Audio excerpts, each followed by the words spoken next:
Queridos vecinos, amigos, muy buenas tardes.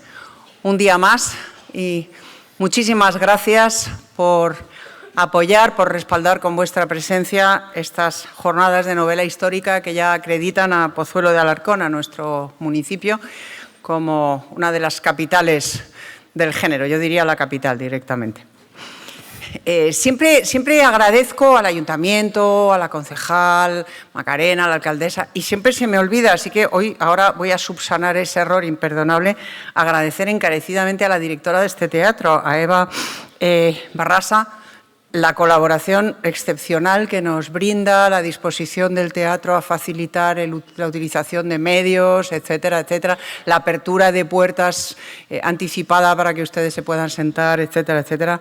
Muchísimas gracias, Eva, por tu amabilidad y por tu eficacia. Y también a la librería, que vende los libros, que en este caso es la librería Don Papel, de toda la vida, de Pozuelo, donde hemos comprado los libros del cole de nuestros niños, los vecinos de aquí siempre, por servir de cauce entre los escritores, que estamos a un lado de la barrera, y ustedes que están al otro. Sin librerías eso no se podría hacer. Por mucho Amazon y por mucha plataforma que haya, el consejo del librero, el apoyo del librero, la lectura atenta que hace el librero, la recomendación, eso es insustituible. De modo que sin librero no hay literatura y sin literatura tampoco habría libreros. Claro, nos necesitamos los unos a los otros. Y ya sin enrollarme más, paso a presentarles al conferenciante de esta tarde, Javier Sierra Albert, que es periodista, como servidora, es escritor y, sobre todo, yo diría, si tuviera que definirle con una sola palabra, es un formidable divulgador.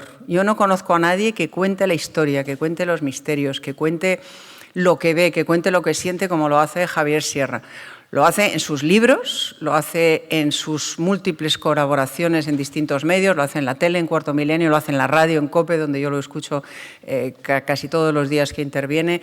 Es un formidable divulgador y lo hace en vivo y en directo, lo van a ver ustedes esta tarde. Pero esta mañana hemos tenido una sesión de este ciclo de novela histórica con chavales de instituto, chavales de jovencitos, de 14, 15 años.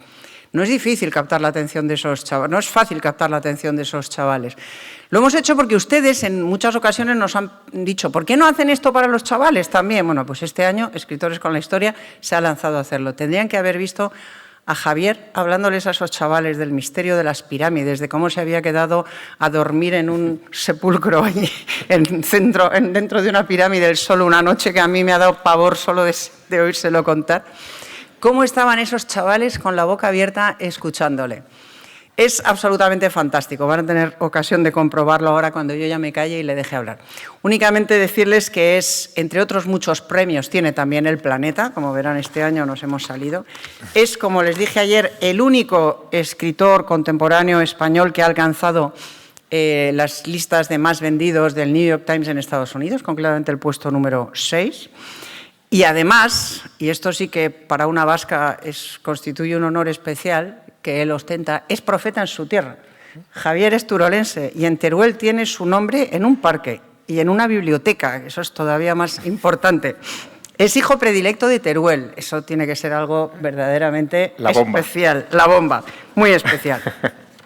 Y tiene incluso un monumento con su nombre en el Paseo de las Letras Aragonesas, inaugurado en Monzón, Huesca. O sea, que es un personaje verdaderamente especial. Lo van a ver, lo van a descubrir. Javier, es un lujo tenerte en Escritores con la Historia, formando parte de la asociación, en nuestra junta directiva, y es un lujo enorme y un privilegio tenerte aquí en Pozuelo de Alarcón. Bienvenido, muchas gracias. Muchas gracias.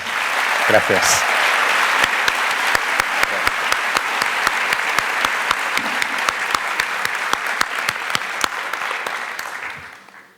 Vamos a ver. Ay. Me han dicho que apunte lejos. Socorro. Ahí está. Perfecto. Bueno, buenas tardes. Muchas gracias, Isabel. La verdad que para mí es un honor formar parte de este grupo de escritores que es Escritores con la Historia. Es un proyecto que, en fin, ya lo conocen ustedes de las anteriores ediciones de este encuentro. Es un proyecto que impulsamos unos cuantos novelistas para defender el valor que tiene recuperar la historia y la importancia que tiene novelarla para hacerla accesible a todos los públicos, y parte de ese esfuerzo, desde luego, son estas jornadas de Pozuelo, que ya son un hito anual fantástico.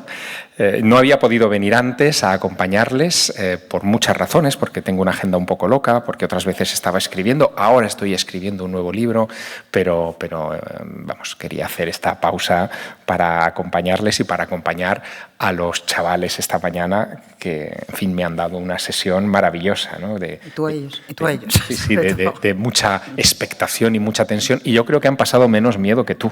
Yo terror de imaginarte en ese agujero oscuro rodeado de escorpiones como Indiana Jones, mucho miedo. Bueno, lo que les voy a proponer no es una historia de miedo, pero sí es un misterio de la historia, y además un misterio de verdad. Aunque parezca novelesco lo que les voy a contar, forma parte de algo que nos va a llevar en los próximos minutos al siglo XVII, que es un siglo especial en la historia de España, ¿no? Es un momento en el que, con Felipe IV, con el Rey Planeta, que es como lo llamaban, no porque hubiera ganado el premio Planeta, sino porque tenía posesiones en todo el orbe, con el Rey Planeta España llega a su máximo de territorios bajo el control de la Corona de España. Y en ese punto, en ese pináculo, pues ocurre lo que ocurre cuando uno, siendo ciclista, llega a la cumbre de una montaña, y es que al final empieza la cuesta abajo, ¿no? Y eso es lo que nos sucedió. Pero en ese pináculo a Felipe IV le ocurrieron muchas cosas. Es un momento de la historia que para este hombre tuvo que ser, yo diría que agridulce, y quizá más agrio que dulce, porque cuando uno está ahí arriba, no sé si ustedes lo han pensado alguna vez, cuando uno es rey, y es un rey como Felipe IV, las noches tienen que ser muy largas y muy solitarias, ¿no? La conciencia tiene que pesar mucho. Sabes que cualquier decisión, y más si te has educado en el catolicismo, como es el caso de este monarca, sabes que cualquier decisión puede influir en los destinos, para bien y para mal, de muchas personas. Y puede sucederte lo que le pasó a su antepasado, a Carlos I o Carlos V, que en un momento determinado tuvo tanto peso bajo la corona del imperio naciente, que decidió abdicar y retirarse a Yuste los últimos años de su vida, no porque le abrumara la gestión del imperio, sino porque él, como cristiano de pro, sabía que su alma estaba llena de pecado, había mancillado su patrimonio para la vida eterna, y decidió limpiar el alma e irse a aquel monasterio a purgarse, ¿no? Solamente se llevó algunas cosas, pero entre sus tesoros favoritos se llevó un cuadro de Tiziano, que hoy cuelga en el Museo del Prado, que se llama La Gloria. Es un cuadro espectacular, está a la entrada de la Gran Galería del Prado, en el que se ve al propio Carlos V entre todos los personajes de la Biblia. Ahí está Noé, está San Juan Bautista, está la Virgen y Jesucristo y Dios Padre en la parte superior del cuadro, pero está también San Jerónimo con su Biblia, en fin, están todos los grandes personajes del catolicismo, y en medio de todos ellos, Carlos V, cubierto con una sábana blanca, arrodillado ante Dios Padre y Dios Hijo y el Espíritu Santo, sin su corona, pidiendo permiso para entrar en la gloria, por eso se llama la gloria. Y Carlos V, los 2 últimos años de su vida, acudía todos los días a la iglesia de Cuacos de Yuste, que no sé si han estado ustedes, pero tiene un altar muy particular en alto, con unas escaleras que suben hacia arriba. Él se tumbaba boca abajo en esas escaleras, levantaba la mirada, veía el cuadro donde estaba él representado como muerto, pidiendo permiso para entrar en el más allá, y se recordaba la importancia de lavar el alma para que le dejaran pasar al otro lado. Pero junto a esa atmósfera pasan otras cosas. El hijo de Carlos V, Felipe II, era un rey que se rodea de astrólogos hay una carta natal del propio rey en el Escorial que se conserva, en donde está el vaticinio de lo que va a ser su reinado. Se rodea de alquimistas, se trae incluso a un mago inglés llamado John Dee para que fabrique oro con el que poder cumplir con los pagos del Escorial, y lo encierra en una de las torres del Escorial para que con su matraz logre transformar un fiasco. Pero es que los siguientes que llegan, entre ellos Felipe IV, navegan en esas aguas de lo ultracatólico, pero también de lo supersticioso, de lo mágico. Y si ustedes ven, por ejemplo, con amplitud la obra de Diego Velázquez, que es el pintor de la época de Felipe IV por excelencia, el pintor real, verán que hay muchos infantes maravillosos, no tan conocidos como las meninas, pero que aparecen con un montón de talismanes colgados de sus vestidos para prevenir el mal de ojo y que no se acabara con ellos. Hay quien ve incluso una especie de horóscopo en las propias meninas, ¿no? Donde, no sé si ustedes recuerdan el cuadro, al fondo de la estancia del Alcázar se ve al rey, a Felipe IV y a su joven esposa reflejados en un espejo, ¿no? Bueno, pues las figuras que hay alrededor, entre ellas Velázquez, forman un dibujo, se unen las cabezas, que es el signo de Capricornio.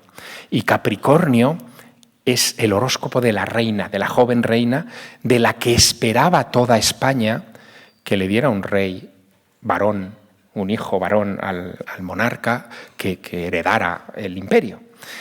Todo eran niñas. Bueno, le dio un rey varón que, claro, fue con toda propiedad el hechizado, ¿no? O sea, fue Carlos II. Bueno, ese es el ambiente. Hay más cosas como prólogo al viaje que vamos a hacer. No me resisto a contarles algo que también es muy madrileño. Saben ustedes que una de las aportaciones fundamentales del rey Felipe IV a Madrid fue el Parque del Retiro. El Parque del Retiro fue un proyecto del conde-duque de Olivares que, para distraer al rey de las cosas políticas y tenerlo en otras cosas menos molestas, le construye un parque. Cuando se está haciendo el parque, corre por Madrid la maledicencia de que el parque es un hechizo, está encantado, es un encantamiento. Es época de encantamientos. El Quijote habla mucho de los encantamientos. Y esa cosa, en fin, circula, ¿no? Luego, era un rey que estaba muy, ¿cómo decirlo?, muy abierto a esas historias. Esto es importante que lo sepan para lo que les voy a contar. Es una historia que la voy a mezclar con mi propia experiencia de cómo me la encontré y que de alguna manera es una historia tan increíble que, en vez de contarla en un ensayo o en un libro periodístico, que es lo que me pedía el cuerpo cuando la escribí, porque yo entonces era un joven periodista, la tuve que convertir en novela, me obligaron a convertirla en novela, de increíble que era, y así, además de periodista, nació un escritor literario, ¿no? Esa historia comienza con algo tan increíble como esto que van ustedes a ver aquí. Me voy a levantar, así lo voy señalando. Esto que ven aquí es una casulla, forma parte de una ropa talar, que se encuentra en las vitrinas de un convento de clausura en el pueblo soriano de Ágreda. Ágreda está a los pies del Moncayo, cerca de Tarazona, en la frontera entre Soria y Zaragoza. Es un pueblo de 3.000 habitantes y el convento de clausura es un edificio probablemente el más grande del pueblo que se fundó en el siglo XVII. Lo funda una familia, fíjate qué historia también, en la que el padre y la madre, como no podían divorciarse, bueno, había divorcio, deciden fundar cada uno un convento. Hay que ingeniárselas. El padre funda un convento para chicos y se lleva a sus 2 hijos, y la madre funda un convento para chicas y se lleva a sus 2 niñas. Y así se fundan 2 conventos franciscanos en el pueblo, uno masculino y otro femenino, y en el femenino la madre, que era muy visionaria, tenía trances, etc., educa a sus 2 hijas en ese tema. Y una de ellas, la más joven, María de Jesús, empieza a tener visiones. Cuando tiene 18 años, esas visiones son cada vez más fuertes. Ella cree que su alma viaja a una tierra exótica de la que he oído hablar en una representación teatral de Lope de Vega. Lope hablaba de las Américas ya en aquel tiempo, y aquello era la gran novedad, era como hoy hablar de SpaceX, ¿no?, de los cohetes espaciales, pues aquello era la novedad del tiempo. Y la chica, que era, en fin, muy curiosa, se queda con esa historia y su alma se proyecta a esos lugares porque ha oído en la obra de Lope de Vega que se necesitan conversiones de todos esos indígenas que se acaban de encontrar los misioneros en el Nuevo Mundo. En esas visitas ella observa y se fija en cómo los indios llevan mantas y taparrabos y vestidos que tienen formas geométricas. Y ella, que nunca ha estado, por supuesto, en Nuevo México, y que no ha llegado noticia de todas esas modas a España, las borda en los vestidos talares. Uy, perdón. A ver. No. Vamos a ver. Yo quiero pasar a la siguiente. Estos son los diseños de los indios pueblo en Nuevo México, para que lo comparen con las formas geométricas. Es el mismo diseño, pero Sor María, que era, en fin, como muchas monjas en aquel tiempo, vamos a ver si pasa esto, era muy diestra con la aguja, hizo también unos bordados en los que incluyó, aquí está, en los que incluyó pájaros y flores que ella también decía haber visto en el Nuevo México. Este es uno de esos bordados. Fíjense, por favor, presten atención al pájaro de abajo. ¿Ven ustedes ese pájaro con la cresta? Y con el plumaje así de varios colores. Bueno, pues esto que van a ver es el correcaminos de Nuevo México, es el ave típica de Nuevo México. Es clavada a lo que ella estaba bordando en esos tejidos. Evidentemente ese pájaro tan exótico no lo teníamos en España, mucho menos en la Castilla del siglo XVII. Y sin embargo, es lo que llaman allí el correcaminos, el Great Roadrunner de ese estado. Bueno, ¿cómo podía una monja de clausura tener conocimiento hasta ese detalle de lo que estaba ocurriendo a 10.000 kilómetros de distancia de Soria? Bien, eso es lo que les quiero yo explicar con esta frase de Teófilo Gautier que dice que la casualidad es quizá el seudónimo de Dios cuando no quiere firmar. No sabemos cómo lo hizo, ella creía que fue por intervención divina, hay una serie de casualidades que son, en fin, fuera de toda lógica y que ahora les voy a contar.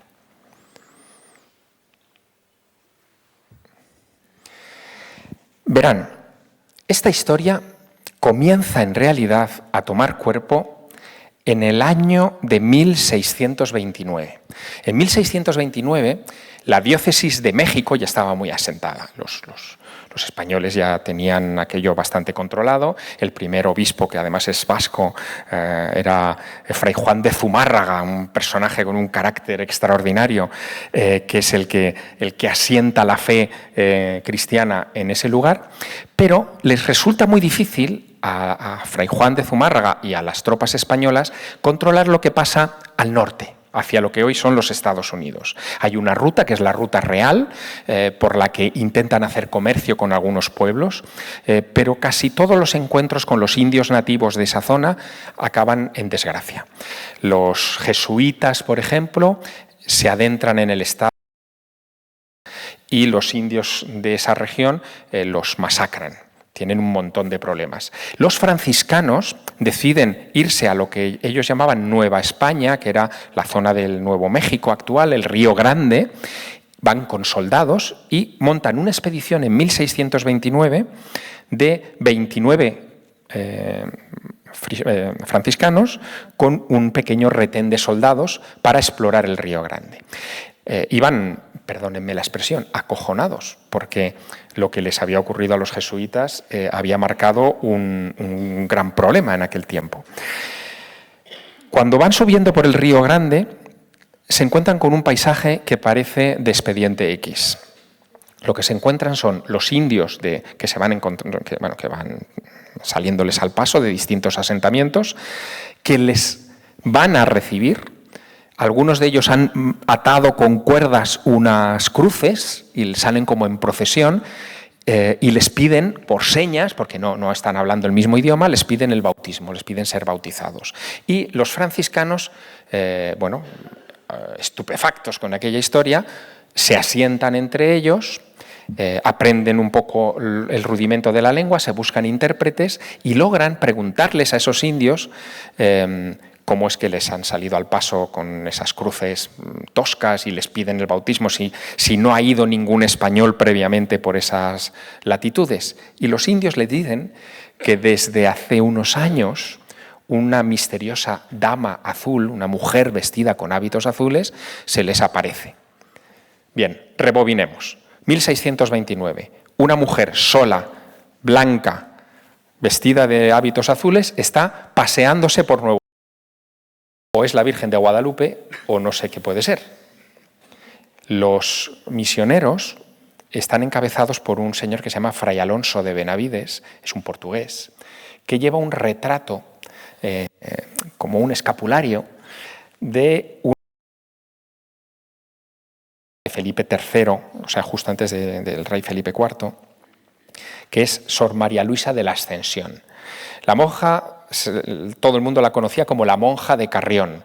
Era una mujer que tenía la capacidad de estar en dos lugares a la vez. Ella, por ejemplo, contaba cómo había asistido a los funerales de Felipe III y cómo vio cómo lo enterraban con el hábito de San Francisco, dando detalles del entierro a sus hermanas de congregación que luego resultaron las noticias del entierro del rey. Este franciscano era devoto de esta madre María Luisa de Carrión, de la monja de Carrión, y pensó que quizá, pues oye, a lo mejor era la dama azul. Le enseñó el retrato a los indios y los indios dijeron, no, esta es muy vieja, muy fea. La nuestra es más guapa, es más joven. Así que recogió toda la información que pudo y en 1630, al año siguiente, regresa a España.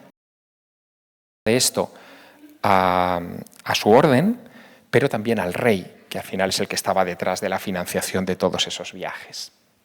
Les cuenta esa historia de cómo llegan a estas tribus y les reciben, en fin, pidiéndoles ser convertidos. Le cuentan también que han convertido a miles de almas. Es una exageración, no había tantísimos indios por allí, pero como elemento propagandístico de la Orden de San Francisco fue muy efectivo, todo el mundo estaba muy... Y en la corte alguien le dice al padre Benavides, oye, como no es la fea esta, de la monja de Carrión, pobrecita, hay otra monja joven que también dicen que puede estar en dos lugares a las concepcionistas y que lleva hábitos azules y a lo mejor es tu monja. Y Fray Alonso de Benavides hace un viaje en agosto de 1630 a Ágreda a entrevistarse con esta mujer. Está 15 días en Ágreda, hablando con ella todos los días. La monja no solamente le dice que ella estaba allí, sino que también le ha visto allí, ella le ha visto. Y le da detalles de un capitán tuerto, está todo en las crónicas de un capitán tuerto, que les había acompañado, les cuenta cómo era la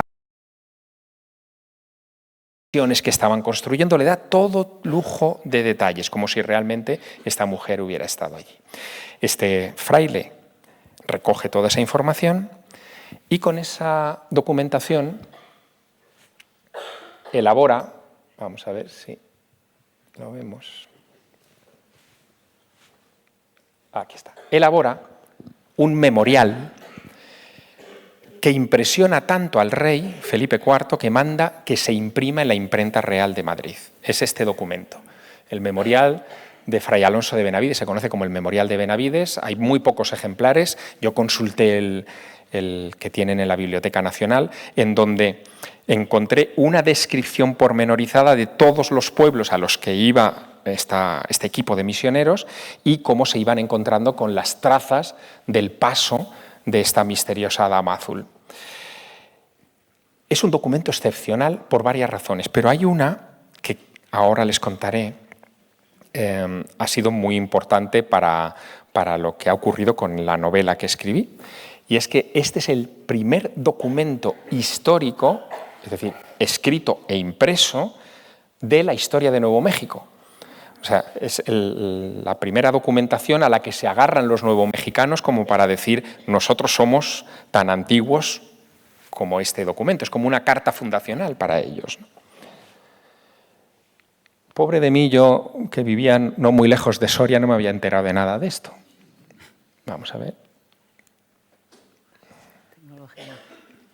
Yo no sé si son las pilas. Sí, el otro día ya fallaba. ¿Sí? Ah, ya fallaba. Ayer ya fallaba un poco. Bueno, aquí, por ejemplo, ven simplemente para que vean un fragmento de uno de esos textos, ¿no? Conversión milagrosa de la nación jumana. Y allí se explica, en ese castellano antiguo bonito, cómo eran las aproximaciones de los franciscanos a los indígenas. Bueno, ¿cómo me encuentro yo esta historia? Esta es una historia que a mí en realidad me atropella.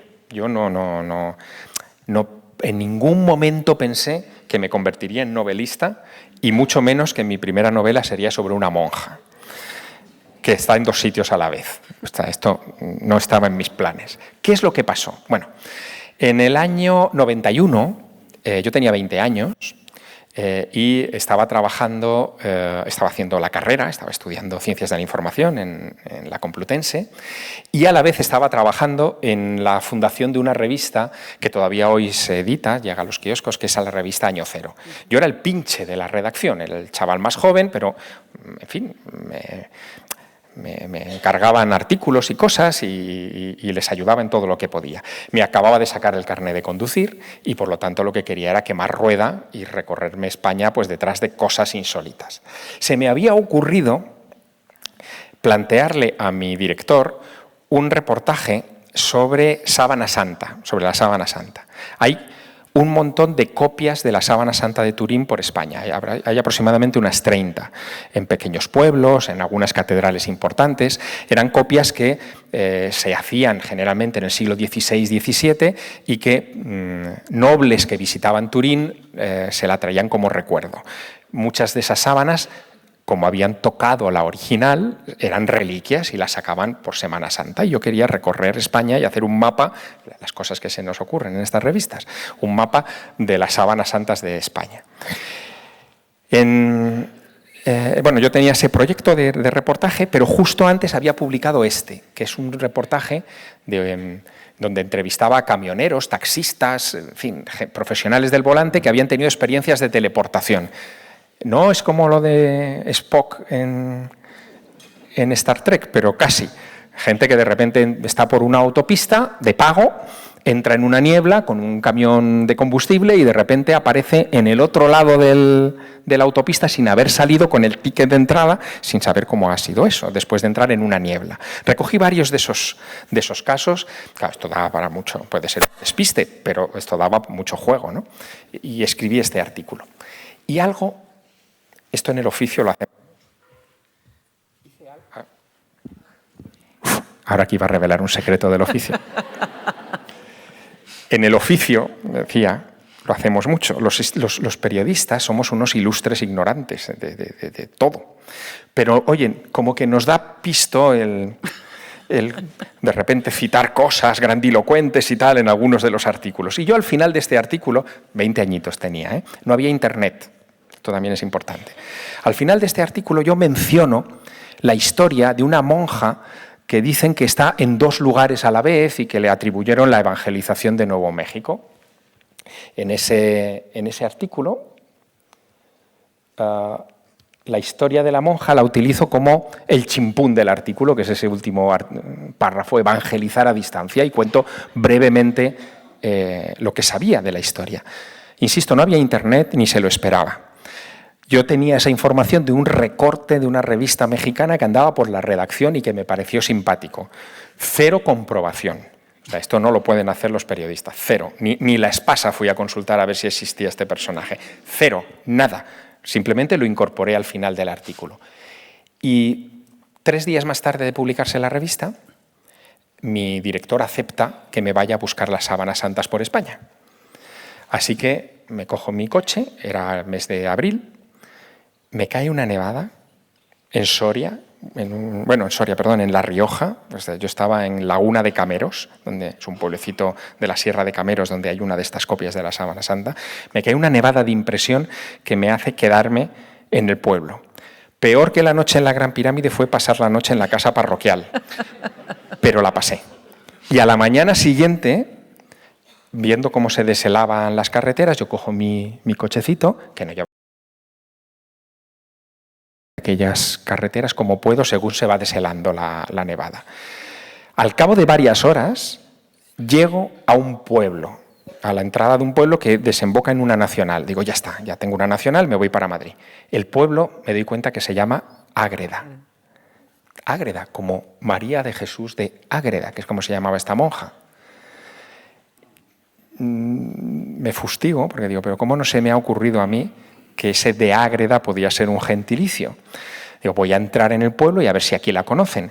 Entro en el pueblo y yo, que soy de pueblo pequeño, soy de Teruel, me pierdo dentro del pueblo este y salgo por una carretera que no es.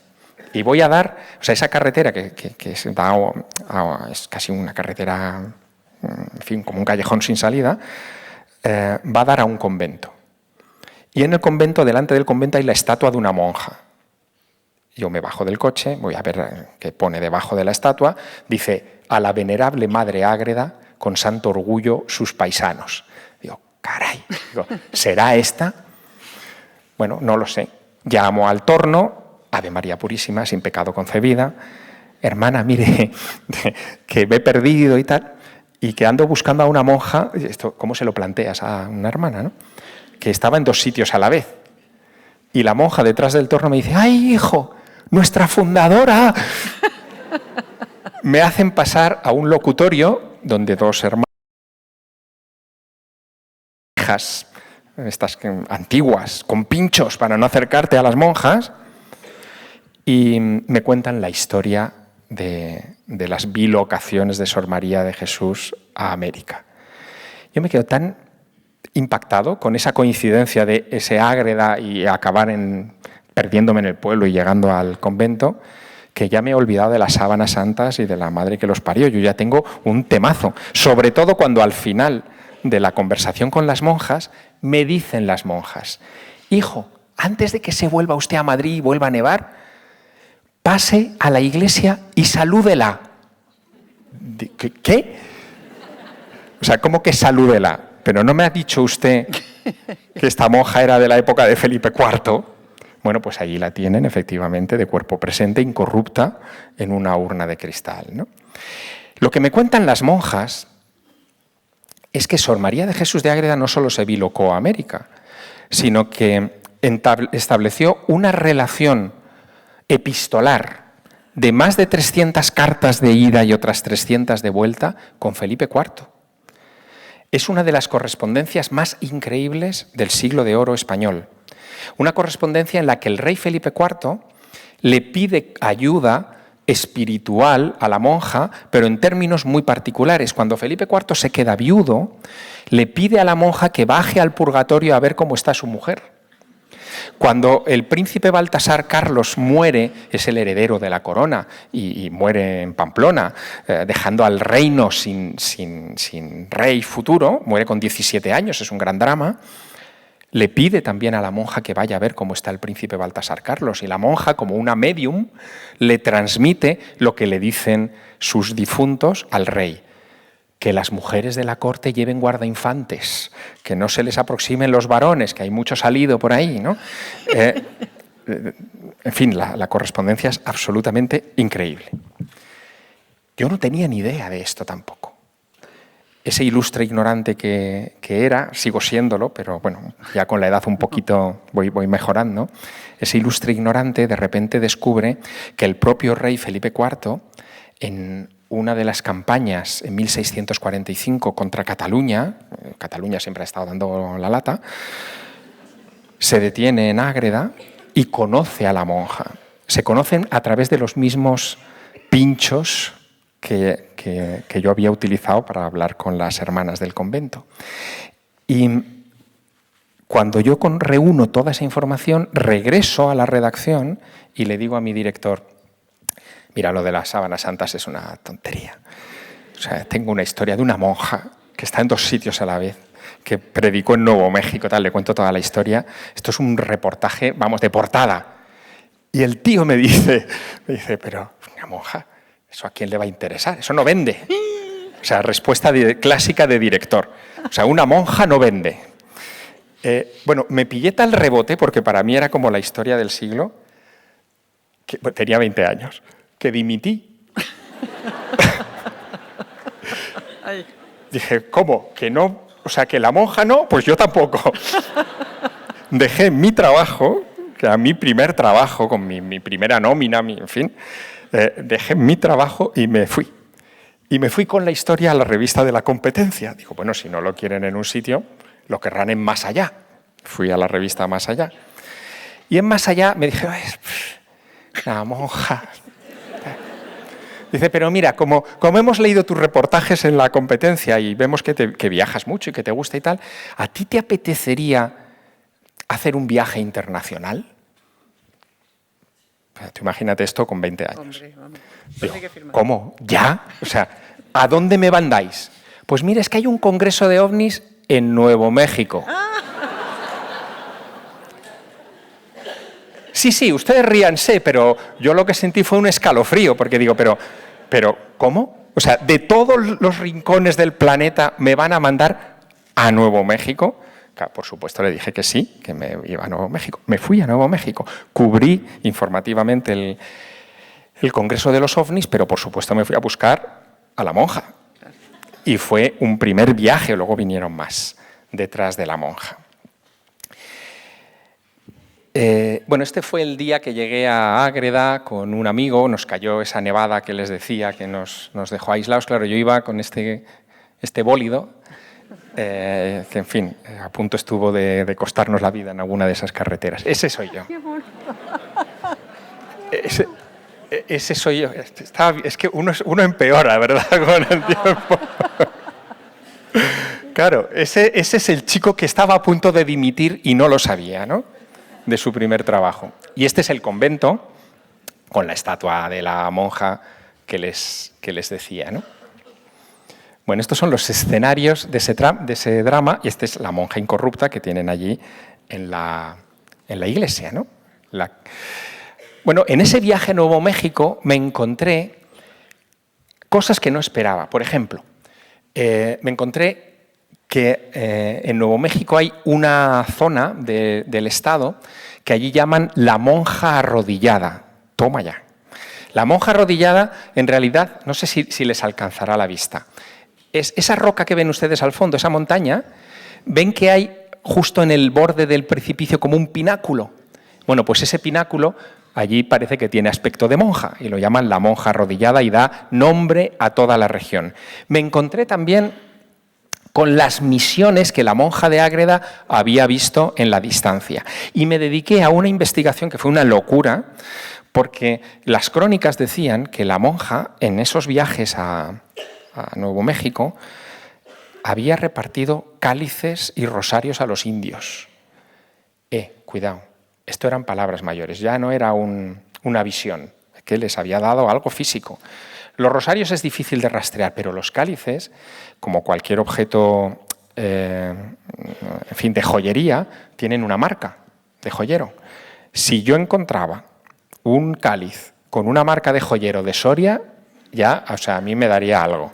Y me dediqué a buscar en todas las parroquias del Río Grande antiguas los cálices y buscando las marcas de joyero. No se pueden ustedes imaginar la cara que me ponían los curas cuando llegaba allí de España. Digo, mira, yo vengo de España, que me enseñe los cálices. Y cuando tenía que justificar por qué quería ver aquello. Bueno, me traje un montón de cálices, ninguno era de Soria, pero había una clave detrás de esta historia. Estas bilocaciones se producen en un periodo que va más o menos de 1625 a 1630, ¿no? En ese periodo de 5 años. En 1640, en Nuevo México, se vive algo, es un episodio histórico, que se llama la Revuelta de los Indios Pueblo. Los indios, pues como los sindicatos ahora, ¿no? Se revuelven contra los españoles y queman iglesias, saquean tesoros, en fin, se llevan todo lo que pueden, y en esas racias desaparecen todos los objetos litúrgicos anteriores. Todo lo que hay en Nuevo México es posterior a la revuelta de los indios pueblo de 1640. Luego, si había alguna prueba, yo no tenía, física me refiero, no tenía manera de conseguirla. Aún así, bueno, esto es otra confidencia que no les he contado. Yo soy hijo de cartero. Mi padre trabajó en correos toda la vida. Y antiguamente los carteros hacían una cosa que a mí me parecía magia, ¿no? Y es que cuando querían mandar una carta, no hacía falta que compraran sello. Simplemente ponían Sierra Correos en una esquina, zasca, mata sellos y la mandaba. Claro, cuando yo me enteré de eso, como yo también soy Sierra, pues digo, pues ya está, pues pongo Sierra Correos y mando cartas a Topichichi. Y yo me dedicaba a mandar cartas urbi et orbe, o sea, pues cartas a la NASA para que me dieran sus archivos secretos sobre ovnis, cartas al gobernador de Nuevo México para que me dejara entrar en los sitios, cartas a Felipe González, me contestó, por cierto, con 17 años me contestó diciendo que él no sabía nada de ovnis, en fin, estas cosas, ¿no? Todo eso está meticulosamente guardado en mis archivos, por supuesto, ¿no? Y ahí conseguí algunos permisos, gracias a esas cartas, para entrar en algunas de estas comunidades que aún hoy recuerdan la historia de la Dama Azul contada por los viejos de la tribu, por decirlo así, ¿no? Bueno, con toda esa historia, en Más Allá, al final, cuando ya volví de aquel viaje a Nuevo México, al final me publicaron el artículo, o sea, menos mal. Pero yo quería más. Había estado haciendo muchos kilómetros con esta historia, había estudiado mucho ya de aquel periodo y yo quería escribir un libro. Y hice mis esquemas y mis propuestas y tal, y escribí Sierra Correos a todas las editoriales del país. Todas. Oye, ninguna quería el libro. O sea, Planeta me lo rechazó también. Yo esto se lo recuerdo a los de Planeta hoy. Digo, mirad, o sea, no estáis atentos al joven talento, ¿no?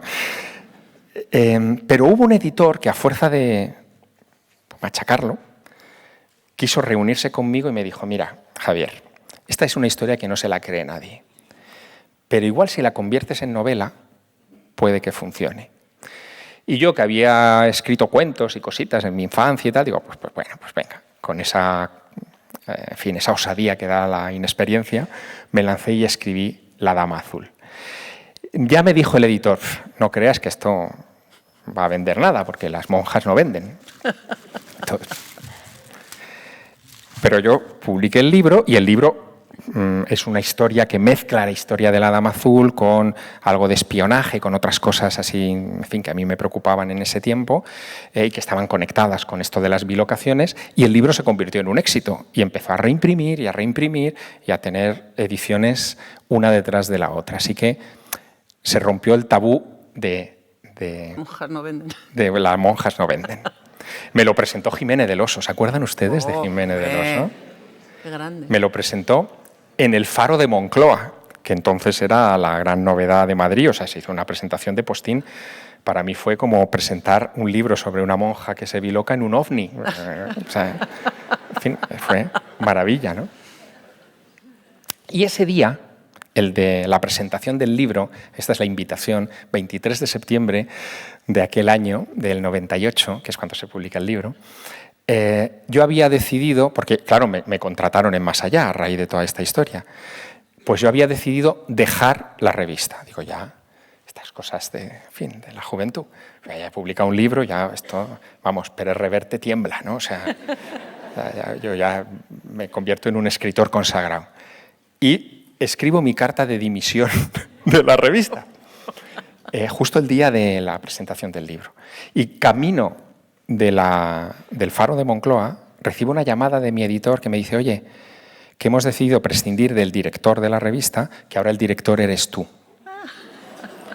Digo, la madre que me parió, si yo iba a dimitir. Bueno, no dimití, lo vi como una señal y me quedé un tiempo de director de la revista y aproveché esa función de director también para seguir indagando cosas, ¿no?, de este personaje. El día que se presentó el libro, digo porque todo esto son como señales, la palabra bilocación aparece en los medios de comunicación. No es un término muy común, pero es que, date la vuelta porque te vas a reír, es que Ardanza apareció ese día en el telediario de Antena 3 y en el de Televisión Española, y en los dos sitios pusieron directo. Coño. ¡Qué bueno! Claro. O sea, claro, ríanse, pero nadie hablaba de bilocación en España. Y de repente, el día que se presenta mi libro, bueno, no era trending topic porque este término no existía, pero era el tema de moda, ¿no? En fin, lo vi como una señal. Luego he ido recogiendo informaciones en fin, el término bilocación, ¿ves? En las campañas electorales ya ha aparecido la monja de Ágreda como elemento electoral, ¿no? O sea, algo estaba cambiando respecto a este personaje olvidadísimo de la historia de España. Y luego vinieron las ediciones internacionales de la obra. El libro ahora mismo está publicado en 30 países, algunos muy raros. Creo que es la edición de Estonia. En algunos lugares, como aquí, de repente me invitan a presentar el libro, a hablar de una monja de Soria que se biloca en un país extranjero. Créanme que es una experiencia extrasensorial. Yo no sabía por qué me habían invitado a hablar de este personaje y de Felipe IV en Estonia, hasta que descubrí que, esto también es para que se rían ustedes, uno de los patrocinadores de este congreso era una cerveza que se llama La Monja Azul.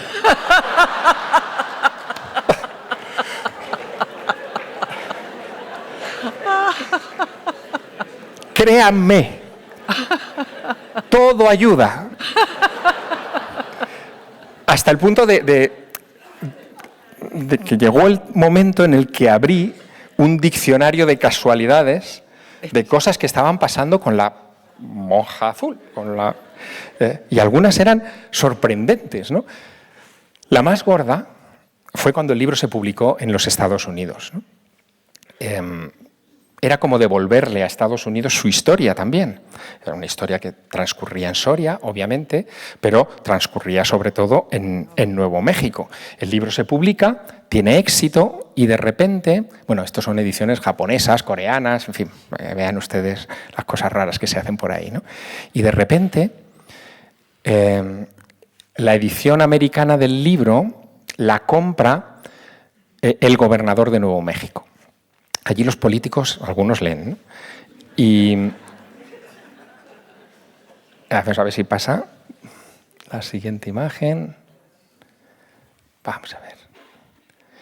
Y cuando se publica el libro, que esta es la edición americana, lo hacen con un lanzamiento. Esto a mí me encanta, Isabel. O sea, ponen cuentas atrás en las cajas de los libros, ¿no? Bueno. No sé si está la librera aquí, pero esto es maravilla. O sea, The Lady in Blue, no abrir hasta el día tal, ¿no? Y tú estás allí en la librería diciendo, pero ¿por qué no puedo abrirlo, no? La monja. Bueno, pues cuando finalmente se puede abrir la caja y se vende el libro y empiezan a salir promociones en la prensa americana y tal, el libro, como les digo, lo compra el gobernador de Nuevo México. Y el gobernador de Nuevo México me manda una carta diciendo que ha leído el libro y que le ha gustado. No se olviden de un detalle pequeño que les he dado hace unos minutos. Yo soy de Teruel. Los sitios pequeños, o los que somos de sitios pequeños, cuando se nos abre una ventana, nosotros nos tiramos por la ventana porque hay que aprovecharla, las circunstancias. Así que digo, me ha escrito el gobernador de Nuevo México, le tengo que pedir algo. Pedirle algo. Entonces yo le contesto, muchas gracias, tal y cual. Digo, oiga, ¿Y a usted no se le ha ocurrido que podría hermanar Isleta Pueblo, que es uno de los sitios donde se construyó la primera misión franciscana después de las apariciones de la Dama Azul, con Ágreda? Isleta Pueblo era el típico pueblo perdido en el desierto, 300 habitantes y un casino. O sea, los indios se dedican a esto en esas zonas, son zonas libres de impuestos. ¿A usted se le ha ocurrido hermanar Isleta Pueblo, que lo único que tiene es la misión interesante, con Ágreda? Y el gobernador de Nuevo México me responde, vamos a ver si podemos pasar, diciéndome que, hombre, hermanar Isleta Pueblo con Ágreda no, vamos a hermanar el Estado de Nuevo México. Bueno, pues ahí está. Ríanse ustedes, pero de repente me veo yo con el alcalde de Ágreda como si fuera un remake, pero al revés, de Bienvenido Mr. Marshall, viajando a Nuevo México para una ceremonia de hermanamiento de Ágreda con el Estado de Nuevo México. Fue tan sorprendente todo que al final de la ceremonia nos sentamos, como ven ustedes aquí, y yo le pregunto a Bill Richardson. Bill Richardson se estaba presentando como candidato republicano a la presidencia de los Estados Unidos contra Barack Obama. O sea, era un personaje en los Estados Unidos. Yo le pregunto a Richardson, oiga, pero ¿cómo se le ha ocurrido a usted hermanar Nuevo México con Ágreda? Y me dice, ¿no se ha fijado usted en cuál es el lema del Estado de Nuevo México, el que ponemos en las placas de matrícula de todos los coches? El lema era Land of Enchantment, tierra de encantamiento. Dice, en el desierto puede pasar de todo y aquí aceptamos todo. Bueno, me faltó tiempo para hablarle de otra de mis obsesiones, que es el OVNI de Roswell, Roswell, Nuevo México, ¿no?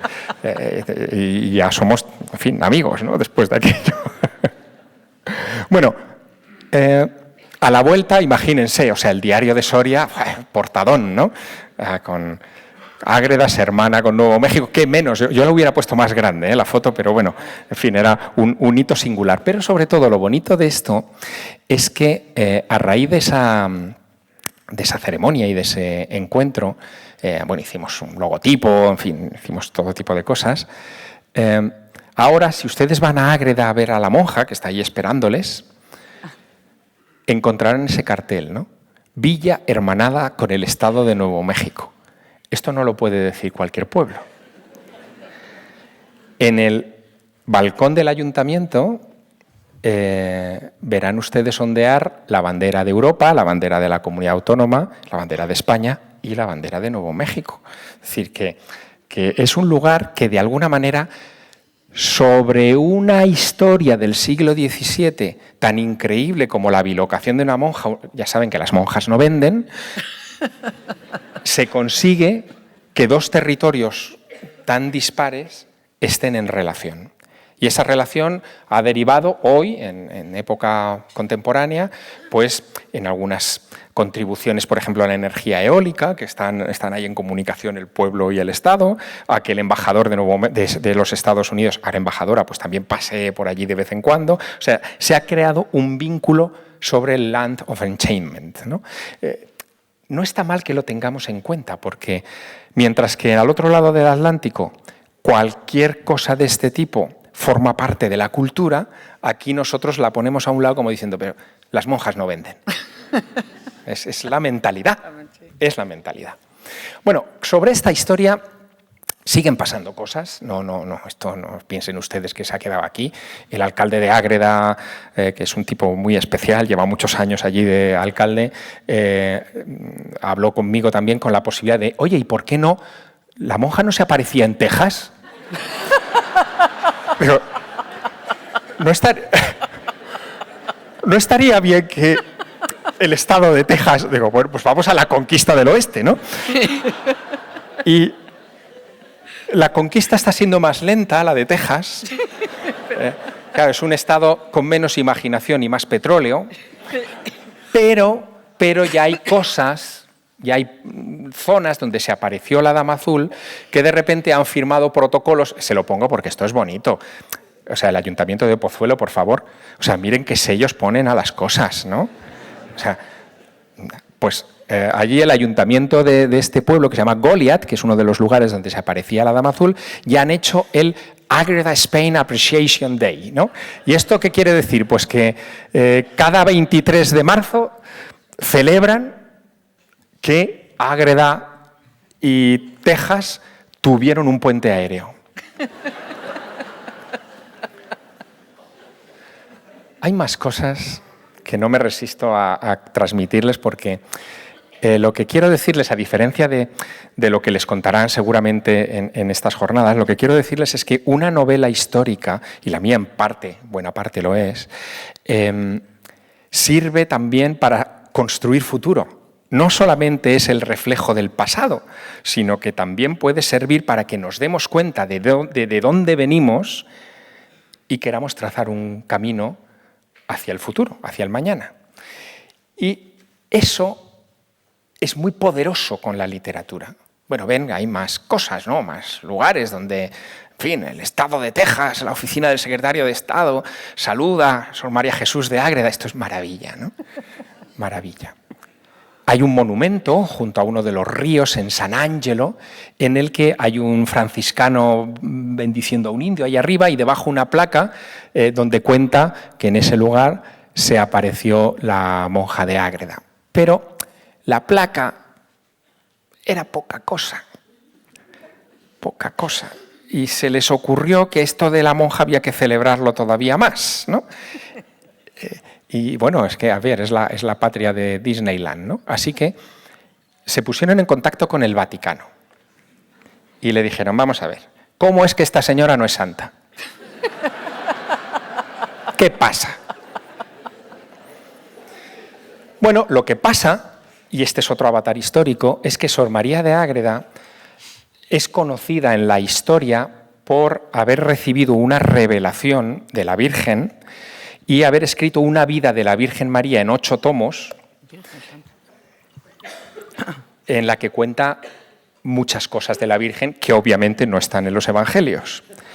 Entre otras, gracias a esos escritos de la monja de Ágreda, se asienta en España la leyenda de que Santiago, el apóstol, vino a España, se le apareció la Virgen en la basílica, lo que hoy es la Basílica del Pilar, y cuenta toda digamos, el recorrido del apóstol y de los varones apostólicos por España, y lo cuenta con mucho detalle.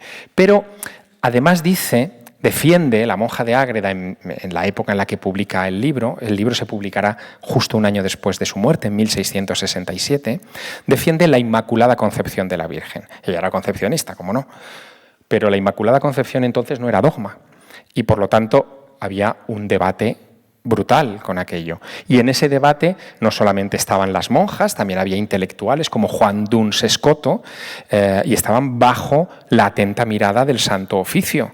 Y la monja fue interrogada 2 veces, en 1635 y en 1650, por la Santa Inquisición, por el Tribunal de Logroño. En esos interrogatorios, que gracias a Dios se preservan, la obsesión de los inquisidores es saber cómo hacía ella para volar a Estados Unidos sin pagar billete. Y lo que cuenta la monja es muy astuto porque, claro, depende de lo que respondas, eso puede ser una intervención un poco sospechosa, ¿no? Puede haber diablos. Piensen ustedes, por ejemplo, en ese pasaje del Quijote en el que Sancho y el ingenioso Hidalgo montan en Clavileño, que es un jamelgo que vuela, ¿no? O piensen ustedes en la historia del Marqués de Villena, que era muy famosa entonces, que es un tipo que desde Castilla logra volar en una nube misteriosa a Roma y presencia el saco de Roma. Todo esto eran demonios. ¿Le habían puesto los demonios un avión a Sor María de Ágreda? Esto había que despacharlo. Y en esos interrogatorios se pone especial énfasis en esto, en los vuelos de la monja. Y la monja dice, yo recibo esa información, pero quien se presenta allí debe ser un ángel que toma mi figura. Yo no soy responsable de eso. Y con eso evita que la incriminen o le recriminen nada. Bueno, esto no lo saben en Texas, así que le piden al Vaticano cuentas. La monja ha intervenido en la vida política española mucho y, por lo tanto, a la hora de un proceso de beatificación, pues hay sus sospechas y sus cosas, ¿no? Le pasa lo mismo a Isabel la Católica. Isabel la Católica debería ser santa hace tiempo, no es santa por todas estas, en fin, vises políticas del personaje.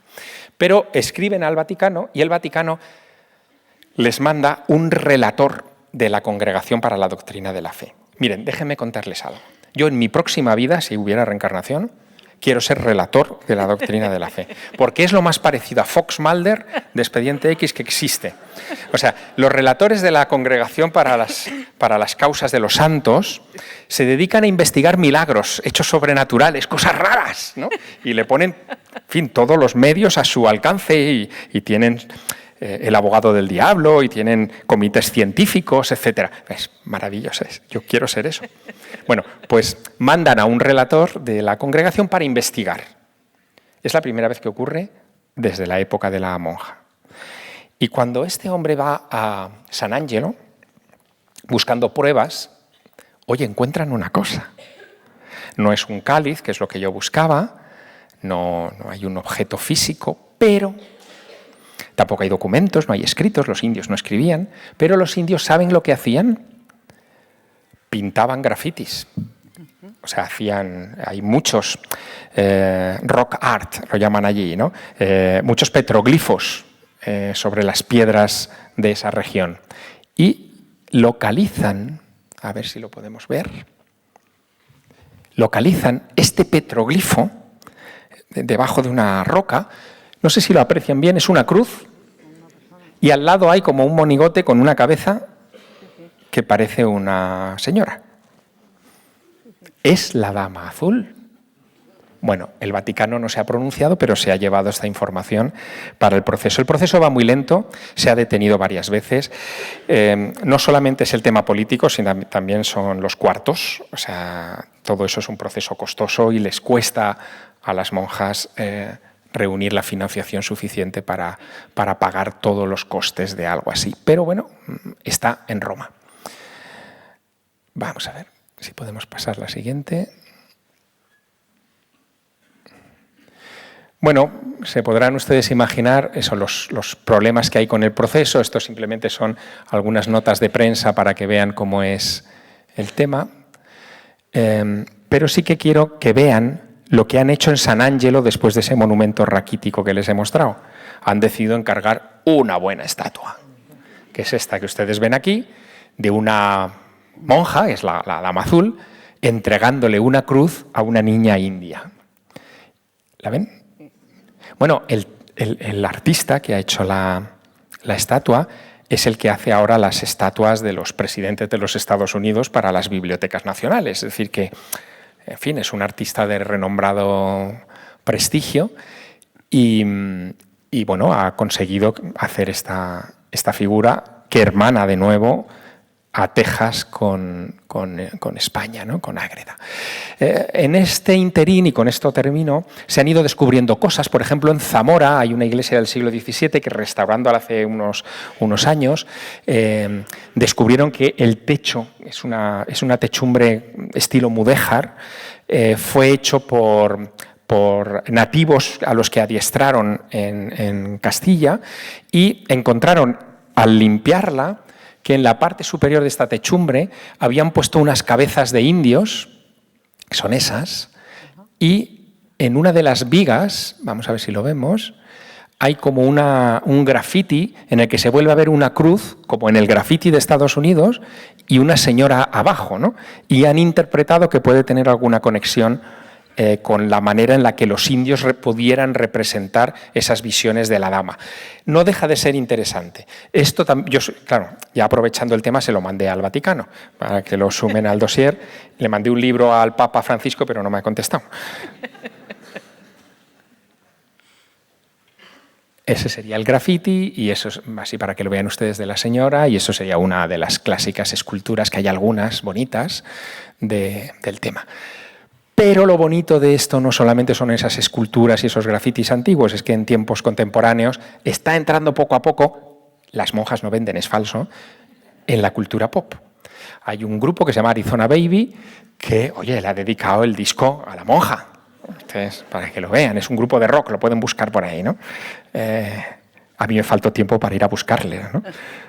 Pero es que también, en fin, como anécdota, también se ha creado una cerveza que se llama Lady in Blue, ¿no?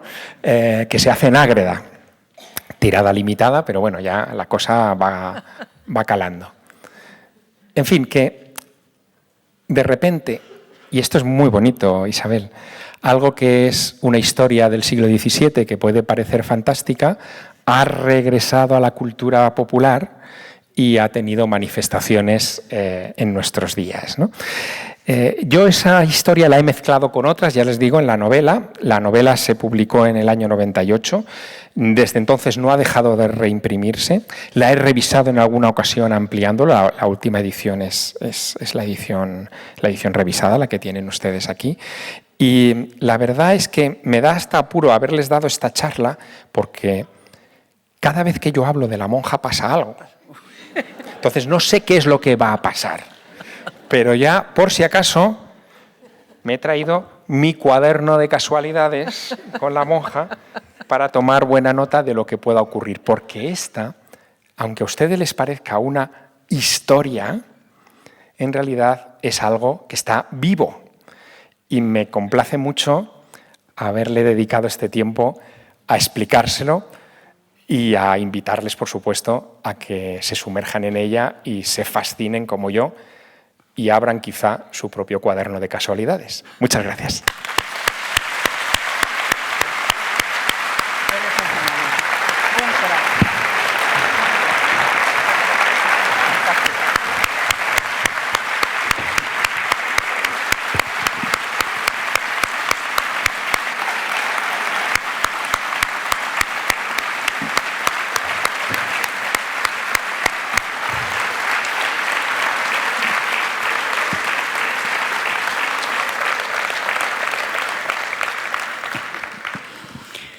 Bueno, como verán, no les he engañado, ¿eh? No les había engañado. 1.000.000 de gracias, Javier. Eres un auténtico fenómeno. Yo estoy segura de que hay un montón de preguntas. Tenemos tiempo a lo mejor para 3, 4 máximo, si son rapiditas. Y mientras se levanta la primera mano, yo aprovecho y me cuelo. A ver, en realidad se me ocurren muchas. Te voy a hacer 2 muy cortas para que las contestes muy cortas. 1, supongo que habrás comprobado esto de la bilocación y tal con algún psicólogo, con algún, sí, con algún científico. ¿Y qué te ha dicho? Porque sí, a mí me inspira muchísima curiosidad. Bueno, una de las cosas que a mí me preocupó también en el proceso de documentación del libro es saber si esto seguía ocurriendo en nuestros días, ¿no? Y si alguien, ya no con la perspectiva del siglo de oro, sino con la de la ciencia contemporánea, se había podido aproximar a esto. Y encontré una cosa increíble. Y la cuento en el libro y creo una parte de la trama en torno a eso. En la época de Jimmy Carter, las relaciones entre Estados Unidos y la Unión Soviética entonces eran muy tensas. La Unión Soviética, dentro de la Academia de Ciencias de la URSS, había creado un departamento de parapsicología. Todo nos suena marciano ahora, pero ocurrió. Y destinaban muchos fondos a eso. Y entre los experimentos a los que se entregaban estaban experimentos de telepatía. Querían comunicarse, por ejemplo, con submarinos de la flota soviética con un tío en Moscú sin necesidad de radio, o mover objetos a distancia, o provocar, fíjate qué historia, provocar viajes astrales como salidas del cuerpo y enviar a ese Vladimir que sale en viaje astral pues al despacho oval para ver qué hace el presidente, ¿no? Entonces, los americanos saben de esto por sus servicios de espionaje. Todo esto está documentado, o sea, son documentos desclasificados, no me invento nada. Se quedan tan acojonados, perdónenme otra vez la utilización del verbo, que deciden llenar los silos de misiles en esa época con globos de helio con la cara del Pato Donald y de Mickey Mouse para que cuando Vladimir vaya a los silos de misiles de helio y vuelva a Moscú, le diga a su supervisor, he visto al Pato Donald al lado de un misil. Y le diga, vale, chaval, o sea, estás... ¿En serio? Sí. Entonces, pero espera, porque la historia es todavía más interesante. Los americanos se ponen las pilas y quieren tener su contrapartida. Ahí dedican, estamos hablando de los años de Carter, dedican $20 millones, que era un dineral, a la investigación paranormal. Crean un departamento en Fort Meade. Fort Meade son unas instalaciones militares, el cuartel general de la Armada, cerca de Washington. Destinan unos barracones a eso y buscan a soldados que tengan problemas de sueño, problemas de percepción, visiones, tal, y los meten allí y los someten a un experimento. Han descubierto que hay un ingeniero de sonido, esto también es real, se llama Robert Monroe, se llamaba, que él sufría salidas de estas del cuerpo, ¿no? Él se echaba la siesta después de comer y en el sofá y tal notaba cómo se salía del cuerpo y se veía desde arriba y el hombre pensaba que tenía un tumor en el cerebro o algo por el estilo, pasó por todos los médicos, nadie le dijo nada, pero empezó a jugar. Dice, hombre, como ya me salgo, en vez de quedarme viéndome a mí, que ya me conozco, me voy a ver qué hace la vecina. Y ve lo que está haciendo la vecina a la hora de la siesta y luego se lo cuenta a la vecina y la vecina estaba haciendo eso. Y dice, ¿esto qué me está pasando? ¿Qué es? Y se da cuenta, ese ingeniero de sonido, les decía, que cada vez que él salía notaba como una especie de vibración. Entonces trata en su mesa de mezclas de sintetizarla y crea unos sonidos que los coloca a su mujer, a su hijo y tal. Dicen, dormíos con esto en las orejas. Y la familia empieza también a salirse del cuerpo con esos sonidos. Y patenta, es América, patenta el método y crea un instituto para que la gente se salga del cuerpo. Esto es así, o sea, estas cosas no nos las cuentan, nos aburren con la transición y con estas historias. Patenta ese método y la inteligencia militar americana lo descubre y dice, oye, que te compro la patente, y la empieza a aplicar a los soldados. Y los soldados empiezan a salir del cuerpo y hacen experimentos como cuando te o sea, mientras estás en trance, o sea, estás paralizado y tal, con los cascos, te mandan unas instrucciones por cascos diciendo, ahora vete a 30 grados latitud norte, 50 longitud sur, tal, le dan unas coordenadas y el tipo manda su doble astral a esas coordenadas y dice lo que ve. Hacen experimentos con bases y con cosas militares de ellos para comprobar que funciona y funciona. Y lo hacen también para espiar a los rusos y les va funcionando. Desaparece, cuando hay un avión que desaparece, hay uno muy famoso en la época de Carter que se pierde en África, lo encuentran estos tíos, ¿no? Todo eso genera un montón de documentación que se desclasifica a partir del año 96 con Bill Clinton. Bill Clinton es, en la historia de los Estados Unidos, el presidente que más información ha desclasificado. Millones de páginas de todo tipo. Gracias a Bill Clinton supimos que los Estados Unidos hicieron experimentación con plutonio en civiles, inyectándoles plutonio para ver qué pasaba en los años de la bomba atómica. Entre otras cosas de menor gravedad, aparecen los papeles de la época de Carter con el proyecto. Qué bonitos son poniendo nombres. El proyecto Stargate, ¿no? ¡Qué bueno! Bueno, pues con eso ya encuentro que en época contemporánea ha habido una aplicación de algo que se parece a la bilocación. O sea, el cuerpo está en un sitio, pero lo que sea está en otro. Y construyo dentro de la trama de la Dama Azul una subtrama contemporánea que tiene que ver con estos espías psíquicos que yo llegué a conocer. Monroe dejó, el ingeniero de sonido montó una cosa que se llama el Instituto Monroe, que todavía hoy funciona en Charlottesville, en Virginia, en donde hacen este tipo de experimentos todavía hoy. Y yo me presenté allí e hice un experimento con ellos. ¡Qué bueno! ¿Sí? ¿Te saliste? Bueno, es una cosa alucinante.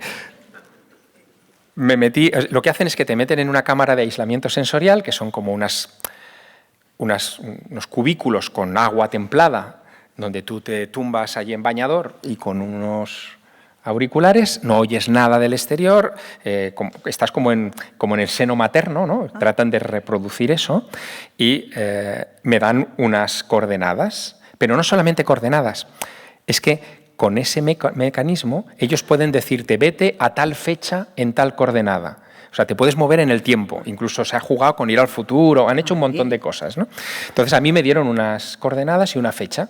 Yo no tenía ni idea de las coordenadas, claro, yo no tengo el mapa en la cabeza. Y de repente yo empiezo a ver como líneas rectas, como paralelas, tal, y luego siento como una vergüenza horrorosa, o sea, como un pudor, ¿no? Y yo no sabía cómo interpretarlo. Total, que cuando despierto les cuento todo esto, que son como flashes inconexos, y me dice, vale, ahora tenían un sobre allí lacrado con las coordenadas y lo que querían que yo viera y con la fecha, y lo que querían que yo viera era no sé si ustedes conocen a este fotógrafo, es muy famoso, que hace fotografías de, pues imagínense que todos ustedes estuvieran ahora desnudos y les hace una fotografía, ¿no? Sí. Bueno, pues este fotógrafo había elegido una fábrica en Alemania en medio de vías de ferrocarril y en el centro había puesto como una pirámide de gente desnuda, ¿no? Entonces, ¿Estabas ahí?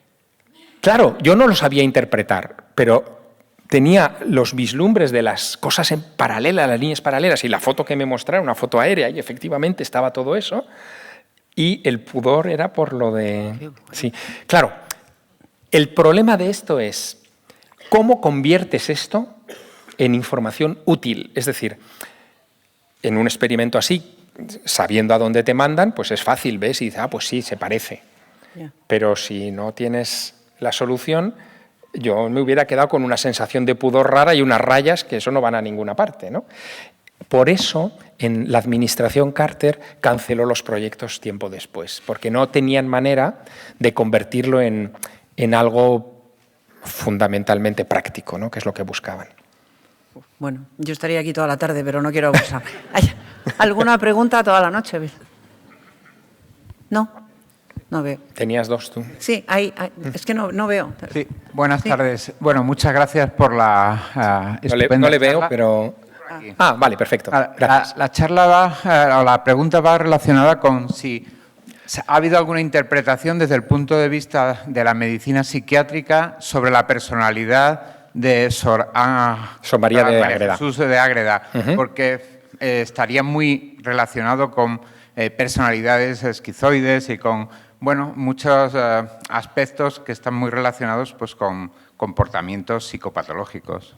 Me encanta la pregunta porque es uno de los grandes debates que todavía hoy se sigue manteniendo dentro de los que se dedican, por ejemplo, al tema de la parapsicología, ¿no? ¿Cómo distingues entre una actividad psicopática y un fenómeno paranormal, ¿no? No hay interpretación en el caso de la monja de Ágreda. En cambio, hay muchas respecto, por ejemplo, a otra santa que también tenía fenómenos similares, que es Santa Teresa de Ávila, ¿no? Sobre Santa Teresa se ha dicho de todo, pero los médicos también han dicho la suya y comentan que esos arrebatos que tenía pasionales, en trance, etcétera, podrían englobarse en lo que hoy se llama epilepsia extática o de Dostoyevsky. Y es un tipo de epilepsia en el que detrás de un fogonazo tienes ese tipo de sensaciones de elevación, de trascendencia, de estar por encima de tu cuerpo y de lo mundano. Sea lo que fuere, yo le diré la mía, ¿no? A mí el proceso de investigación de la monja de Ágreda y de los experimentos estos con el Instituto Monroe y todo aquello, a mí me llevaron a una certeza que es mía, no la puedo transmitir, o sea, no les voy a convencer ni les quiero convencer, pero la certeza personal que me ha dejado todo esto ya desde hace años es que el ser humano es mucho más que cuerpo físico y química, que hay pistas que permiten sostener que hay un lado trascendente en el ser humano, ¿no? Y en nuestra percepción, que no todo es como dicen los ingleses, down to earth, ¿no? No todo es tangible, no todo, y ni tiene que serlo. Hay muchas cosas a nuestro alrededor que existen y que no podemos pesar ni medir. Hoy es San Valentín. El amor es una de ellas, ¿no? O sea, no se puede pesar, ni medir, ni cuantificar. Y sin embargo, ¿alguien va a decir que el amor no existe? Exacto. Bueno, pues esa es la conclusión que a mí me vale, porque me da algo que es importante en toda época, pero más en esta. Me da esperanza. Exacto. Nada menos. Bueno, pues yo creo que no se puede terminar mejor una jornada que con esta palabra, esperanza. 1.000.000 de gracias, Javier. Amenazo con volverte a traer el año que viene. Bien. Creo que estarán ustedes de acuerdo. Los habituales sí, ¿verdad? Pues ya saben, quedas formalmente invitado. 1.000.000 de gracias. Gracias. Y mañana estará con nosotros un clásico. Estará Pepe Calvo Pollato, que también viene por aclamación popular todos los años. Mañana repetirá y nos hablará del Gran Capitán, que supuso un vuelco en la historia militar del mundo, española primero y del mundo después. De modo que aquí nos vemos a las 7. 1.000.000 de gracias. Y Javier, 1.000.000 de gracias. Gracias, gracias.